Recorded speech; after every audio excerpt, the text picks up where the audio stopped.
So, like the video that I did last month on the Smash Brothers tier list with the reveals of Super Smash Brothers Ultimate, I'm gonna do the exact same thing, but with JoJo's Bizarre Adventure, because I don't feel like going through all the parts again, rewatching them, and giving a concise review about each and every single part. I don't really want to do that, and like I said just then, I watched JoJo's Bizarre Adventure. I didn't read it, and I'm just gonna go at my own pace with this series. I don't give a fuck about going into the manga and reading ahead. I want to go at my own pace. I want to experience the story at my own fucking pace. Don't tell me what to do. Shut the fuck up, comment section, if you tell me to go to read the manga. I don't give a shit. I'm gonna experience the story the way that I want to fucking experience it, regardless of the fact. Yeah, let's do a fucking tier list on all of the anime JoJo parts that are out so far, which obviously this is before part 6 is currently officially out on Netflix, which at the time of me recording this is going to be coming out in literally just a few hours. So this is going to be coming out probably a couple days after it's been aired on to Netflix. So anyways, part 1, which is Phantom Blood. I think it's a C tier. I don't think it's horrifically bad. I think it's perfectly fine. I think Jonathan as a main character is perfectly fine, perfectly serviceable. Dio is obviously fantastic. He's amazing because he's just a super entertaining antagonist to the protagonist. The OP is iconic and it slaps. The art style is unique and different in comparison to anything that I've had ever seen, in comparison to other manga / anime that I've seen in my entire life. But other than that, I just think it's only okay. It's short, and I'm glad that it's short, but ultimately it just kind of introduces us into the world and the characters and the art style and just the style that it's going for. I think Hamon is interesting, but the implications of Hamon I don't think are too interesting. And of course later on we kind of just forget about Hamon pretty much after part 2 and get the stands, which are the mainstay and what makes JoJo's Bizarre Adventure so iconic and why people know about this series, just based off of the stand, the world from part 3 for an example. And yeah, part 1 is just okay. Phantom Blood, I don't know, I feel like if I was to rewatch Phantom Blood, I would probably enjoy it maybe a little bit less than when I originally watched it. I think it's fine. C tier. I don't think it's amazing, but it's not horrible either.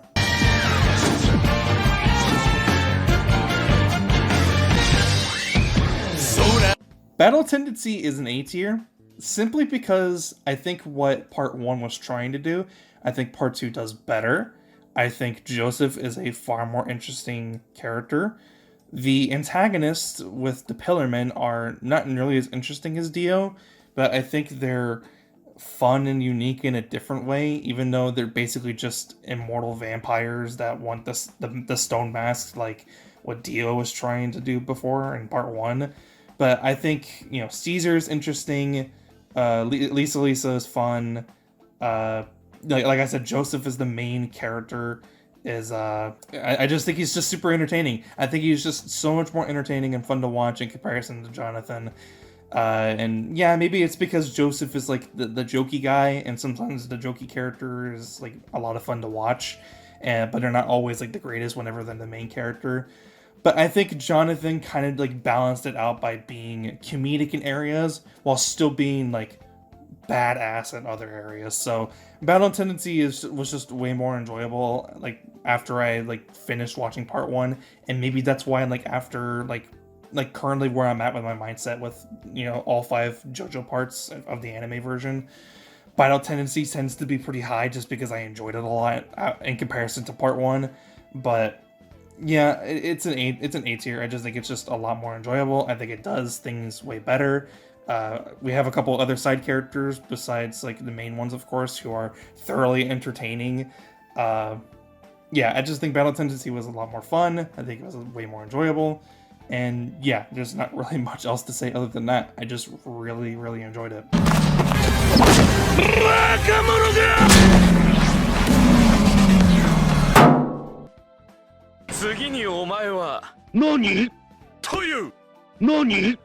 Stardust Crusaders is also an A tier. It introduces the JoJo stands, which obviously are, the huge thing about JoJo's Bizarre Adventure, as I said earlier. Everyone knows about, like Star Platinum and the Yodas and the Mudas and Zawarudo and, all this stuff. And that, a lot of memes come from part 3, and it's just because so many moments from part 3 are incredibly entertaining. Jotaro he's not the best JoJo, obviously, but I just love how he's just fucking cool. I don't really care. I just think that he's fucking cool, and he doesn't really need to be anything other than that, because if you want a character with more personality, there are 4 other motherfuckers to choose from, with Kakyoin, Avdul, Polnareff, and then, again, Joseph returns from part 2 into part 3, and I think them traveling around the world, getting into mischief, fighting other stand users, and, bringing, like, the intention to stands to the viewer / the reader if you're reading the manga, I think it works. I think it's an interesting concept. Later on, they introduce like why the stands are like the way that they are, or they bring a better concept as to why they exist in the first place. Dio returns, and Dio again is amazing. He's amazing. Maybe he's not like better than what he was in part 1, because the whole time Dio is definitely very calculating, but then as soon as like Dio in part 3 joins the battle, he kind of goes balls to the wall and goes completely insane. Which, you could argue that that's maybe that's just not really what really fits Dio's character. But what fits Dio's character and why I think it works is because Dio, whenever he's stronger than someone and when he thinks that he's stronger than someone, he gets incredibly overconfident and he gets super cocky, and the world is one of the most powerful stands in the entirety of the series up until this point. And obviously Dio has access to it, and he's going to get overconfident. So he's just going to think that with the power of his stand, by absorbing the blood of the Joestar members like Joseph and attaching his body onto Jonathan, obviously he's going to get more of an ego, and his ego is going to get boosted. And he's still a vampire, so he's immortal. He can't fucking die unless he goes and interacts into the sun. Goes out into the sun. I don't know, just part 3 was just thoroughly entertaining from beginning to end, and I had a lot of fun. But there are definitely moments in part 3 that are definitely not fantastic. It's been a while since I've seen part 3, and because it's like longer in comparison to previous / future JoJo parts so far, I don't really remember a whole lot. I remember the second half really dragging on as it continued on, because it sort of felt like Araki in the story was trying to write and create more stand users, because he didn't want them to go and fight Dio yet, even though he still had a concept of what he wanted to do with the fight between Jotaro and Dio. The second half just felt like it really dragged on a lot, and I'm not really a huge fan of that aspect, at least. But we still got like fun characters to interact and have bounce off of each other, so we at least get that, and I'm cool with that. I think that's fine. So we got more of that at least, so that makes me happy. But it dragged on, and I wasn't a huge fan of that. But regardless, I think part 3 is pretty solid. I think it's, in comparison to part 1 and 2, it's probably going to be more infinitely rewatchable, besides like a couple of the slower, like, dragged on moments. But other than that, I think part 3 is a lot of fun. Part 4, I think, is S tier at the moment. Again, like, a future JoJo part can come out like later on as it finally gets adapted into the anime, or I finally, get my shit together and start reading the manga. JoJo's part 4 is currently like my favorite, and I think it's the best, just because it's so drastically different in comparison to the previous JoJo parts of part 1 through 3. Part 1 through 3 were all connected into like one like main storyline, and they all kind of like connected in some way, because Dio got the stone mask, and the stone mask were because of the Pillar Men, and then Dio comes back and into part 3 because he was locked in that like coffin, and then he attached his head onto Jonathan's body. Part 1 through 3 connected into one another, but part 4 just kind of goes and does its own thing and isn't connected to anything, and just has its characters, and the characters do their thing in this really weird-ass town with these weird-ass characters with Josuke, who has pretty much a busted ass stand power, and has like this crazy pompadour haircut, and he gets pissed off whenever you make fun of it.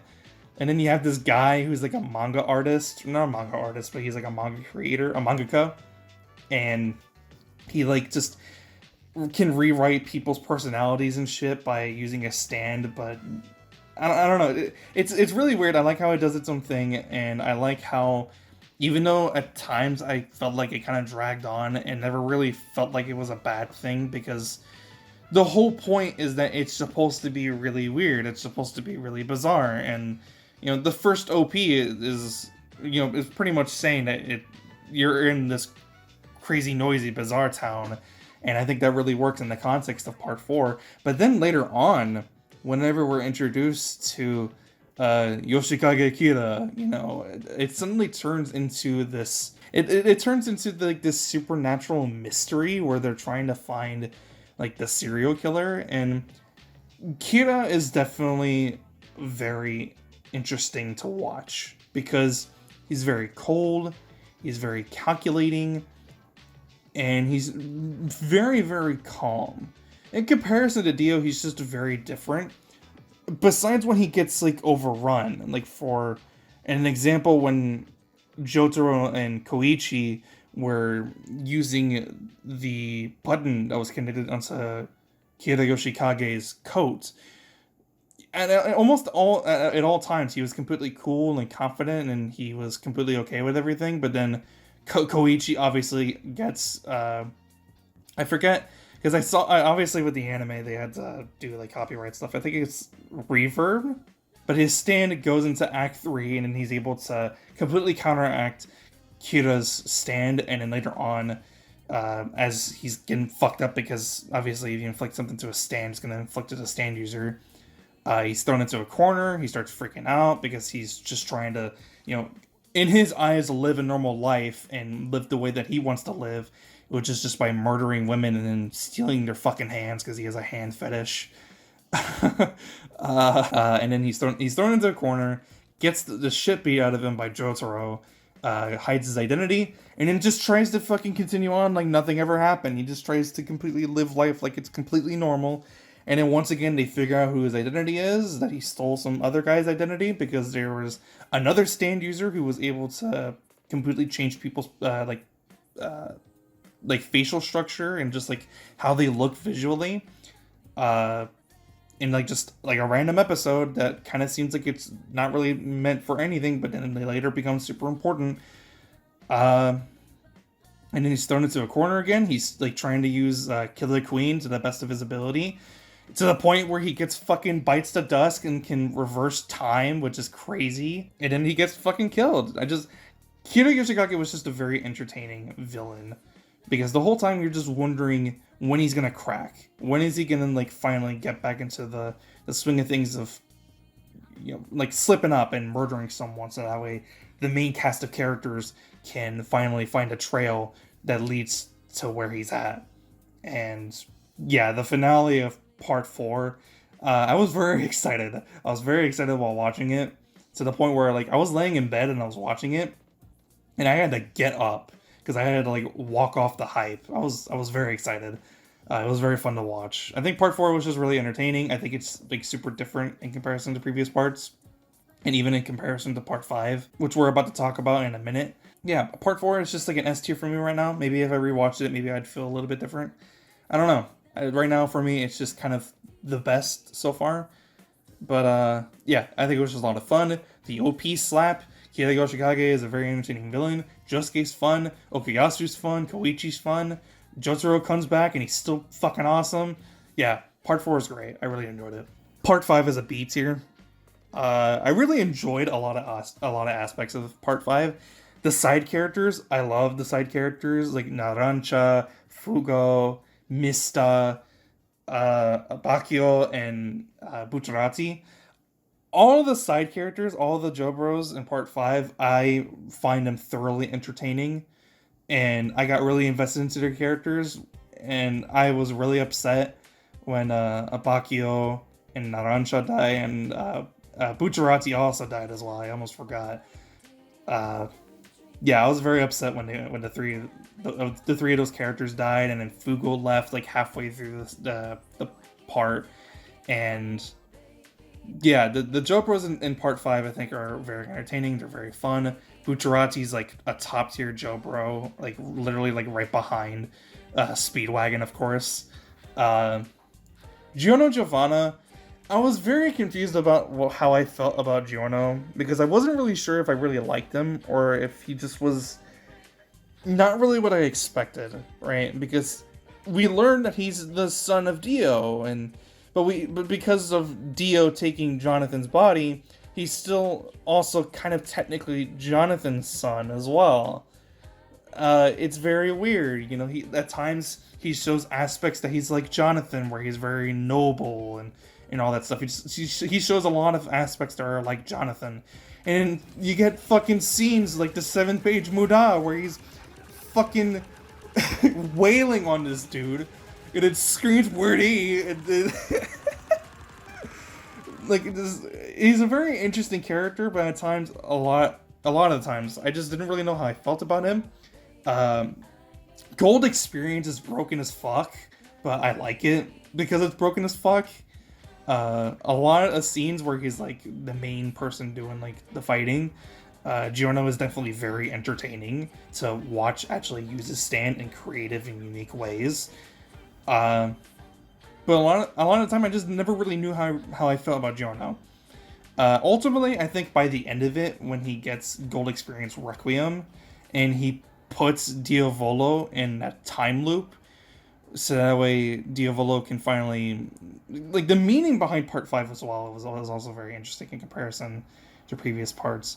Like Diavolo, like the whole thing about him is that he's skipping fate, because King Crimson is able to completely skip fate from happening. Like, because with Epitaph, he's able to look into the future and see an event that's about to happen. But then King Crimson could just completely skip that, and he's completely skipping fate, and it's almost as if nothing happens. And so repeatedly, over and over again, throughout the entire course of his life, he's just escaping fate. He's escaping and skipping what's supposed to happen to him, just so that way he can have this crime organization in Italy and, you know, be all powerful in comparison to literally every other person in existence. And then finally, because Giorno needed a power to be able to stop Diavolo from continuing on and get rid of him, right? Even if that means that he doesn't necessarily have to kill him. He stabs his stand, or himself, I forget which one he does. I think he stabs his stand. Or, no. I think Polnareff stabbed his stand. Yeah, Polnareff stabbed his stand. Giorno stabbed himself. Gained Gold Experience Requiem. And he puts him in an infinite time loop where he's constantly meeting his fate. And that's it. His ultimate death is by meeting his death over and over and over again, constantly. And then he just becomes the big crime lord. Which, you know, I don't know, part 5 was just super interesting. The way that it ended was weird. Like, Giorno was weird because I didn't know how I really felt about him, but the side characters were fun. I love the side characters. They're super fucking entertaining. The fights were good. It was animated well, like the previous parts before then, and just, I don't know. Part 5 was just really weird, and that's why it's like in the middle of everything. It's not better than Battle Tendency or Stardust Crusaders or Diamond is Unbreakable, but it's not worse than Phantom Blood. But I also don't think it's like that much better than Phantom Blood. Or maybe I do, because there were a lot more side characters in Vento Audio that I enjoyed more. I don't know. It's weird. I don't really know my full opinions about Part 5, as I only kind of finished it recently. I don't know. I don't really know how to feel about Part 5, so that's why it's just in the B tier. I had to put it somewhere, but I didn't want to put it in D tier. I didn't want to put it in C tier with Phantom Blood. It's like right there in the middle. I like a lot of aspects, but there's enough aspects that if I like think hard enough, maybe I'll find faults with it. I don't know. This is just a tier list video. This is supposed to be me giving off my first like quick opinions about stuff, and that's basically it. So yeah, I don't really have much else to say. That's the tier list. Until part 6 is finished, I'm probably not going to be talking about it. I don't know what I want to do when I review part 6, because I do want to talk about part 6. I don't know how Netflix is going to air the episodes. I know they're not going to do it weekly, because that's not what they do. I think they're just going to have like a bunch of episodes like uploaded onto the streaming platform all at once. And I don't know what I want to do, because I've seen in other places that there's like 12 or 13 episodes, and I don't know if what one I want to do is every week of the month of December, every like Monday, Wednesday, and Friday, I upload a review for an episode of part 6. I don't know if I want to do that, or if I just want to wait until I finish all the episodes, I talk about it all at once, and then I think they're supposed to bring out more episodes, and then I talk about the episodes then after I finish that, or I don't know what I want to do. It's very weird. I don't know what exactly is going to happen. I'm just going to have to wait and see, and until then, I have a couple other things I need to do. Like I still need to watch the Mugen Train for Demon Slayer, because next week we officially start new Demon Slayer content for the anime, because it's in the second season, but it's been adapting the Mugen Train into its anime, and I think I'm gonna watch it, but I'm not gonna talk about or review the anime adaptation. I'll talk about the movie version of it, and then we'll continue on from there by watching Demon Slayer on a week-to-week basis, like I was planning on trying to do when it was in its first season, but it didn't work out too well. Anyways, that's pretty much all I have to say. I don't know. I don't really know how else to end this video, to be honest. It's very weird. If you liked the video, be sure to leave a like. If you want to see more, be sure to subscribe. Let me know what other types of tier lists you want to see in the future. I'm down to do whatever. Anyways, that's pretty much it. I'll see you guys next one. Have a fantastic day. I'm out. Peace.